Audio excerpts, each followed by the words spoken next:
ফের বড়সড় দুর্ঘটনা ভারতের গুজরাটে। ব্রিজ ভেঙে নদীতে পড়ল একের পর এক গাড়ি। এই ঘটনায় অন্তত 9 জনের মৃত্যু হয়েছে বলে জানা গেছে। বেশ কয়েকজনকে উদ্ধার করে দ্রুত হাসপাতালে নিয়ে গেছেন স্থানীয়রা। জানা যায়, গুজরাটের মহিসাগর নদীর ওপর ভাদোদরা ও আনন্দ জেলার সংযোগকারী অন্তত ব্যস্ততম ব্রিজ এটি। বুধবার 9 জুলাই সকাল 8টায় গাড়ি চলার সময় হুড়মুড়িয়ে ভেঙে পড়ে ব্রিজটি। এর জেরে একাধিক লরি, গাড়ি এবং বাইক নদীতে গিয়ে পড়ে। প্রত্যক্ষদর্শীদের দাবি, সেতু ভেঙে পড়ার জেরে দুটি ট্রাক, অটো রিকশা, গাড়ি নদীতে পড়ে যায়।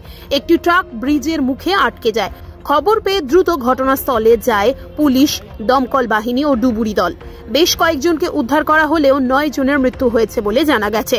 দুর্ঘটনার কারণ হিসেবে প্রাথমিকভাবে অনুমান, ব্রিজটি প্রায় 43 বছরের পুরনো, ফলে এমনিতেই দুর্বল ছিল ব্রিজটি।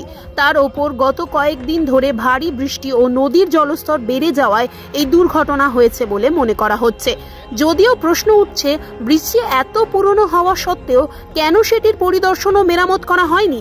এদিকে গুজরাটের ঘটনায় শোক প্রকাশ করেছেন প্রধানমন্ত্রী নরেন্দ্র মোদী। নিহতদের পরিবারকে 2 লক্ষ টাকা করে আর্থিক সাহায্য দেওয়ার ঘোষণা করেছেন তিনি। আহতরা পাবেন 50,000 টাকা। ঘটনার তদন্তের নির্দেশ দিয়েছেন গুজরাটের মুখ্যমন্ত্রী ভূপেন্দ্র পটেল। কিভাবে সেতুটি ভেঙে পড়ল তা তদন্ত করে দেখা হচ্ছে।